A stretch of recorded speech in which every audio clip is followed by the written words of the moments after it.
Clip number 692۔ اس clip میں آپ قرآن پاک کی سورہ نحل کی آیت نمبر 114 سے 117 تک کی تلاوت، ترجمہ اور تفسیر قرآن صراط الجنان سماعت فرمائیں گے۔ بسم اللہ الرحمن الرحیم۔ ترجمہ: اللہ کے نام سے شروع جو نہایت مہربان رحمت والا ہے۔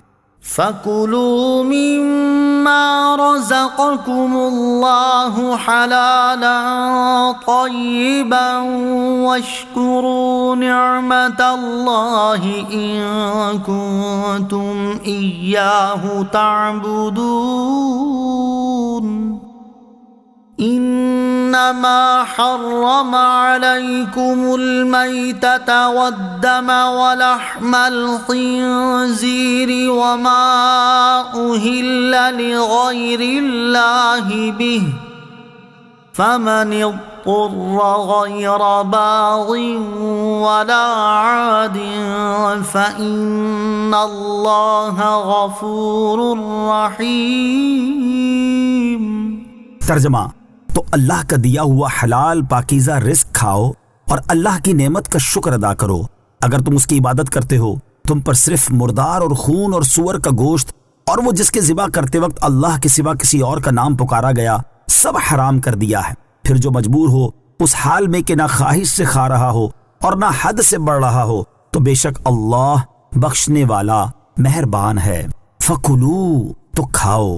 جمہور مفسرین کے نزدیک اس آیت میں مسلمانوں سے خطاب ہے۔ چنانچہ اس آیت کا خلاصہ یہ ہے کہ اے ایمان والو، تم لوٹ، غصب اور خبیث پیشوں سے حاصل کیے ہوئے جو حرام اور خبیث مال کھایا کرتے تھے، ان کی بجائے حلال اور پاکیزہ رزق کھاؤ اور اللہ عز و جل کی نعمت کا شکر ادا کرو اگر تم اس کی عبادت کرتے ہو۔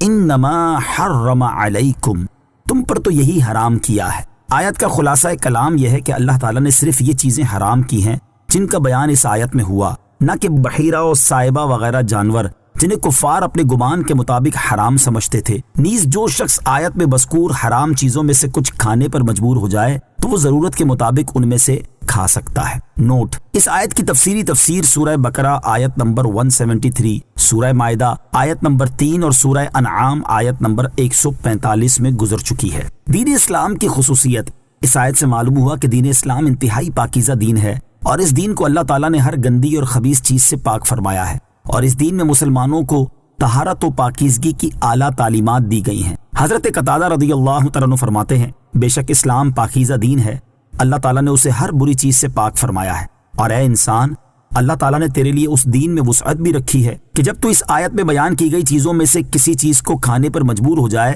تو اسے ضرورت کے مطابق کھا سکتا ہے۔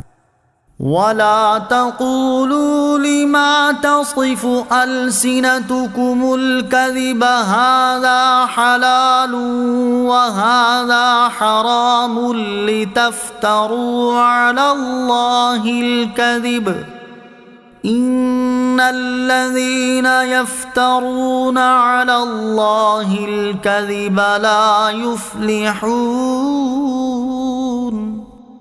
متاع قلیل ولہم عذاب علیم۔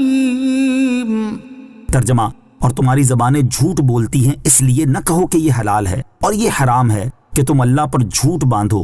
بے شک جو اللہ پر جھوٹ باندھتے ہیں وہ کامیاب نہ ہوں گے، تھوڑا سا فائدہ اٹھانا ہے اور ان کے لیے دردناک عذاب ہے۔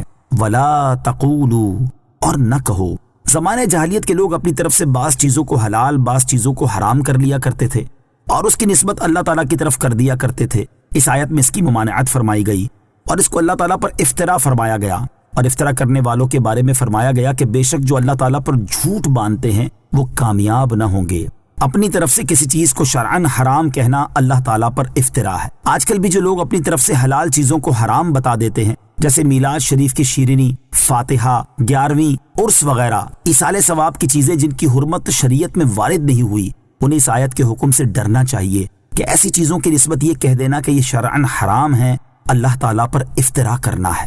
متاع قلیل، تھوڑا سا فائدہ اٹھانا ہے، یعنی ان جاہلوں کے لیے تھوڑا سا فائدہ اٹھانا اور دنیا کی چند روزہ آسائش ہے جو باقی رہنے والی نہیں، جبکہ ان کے لیے آخرت میں دردناک عذاب ہے۔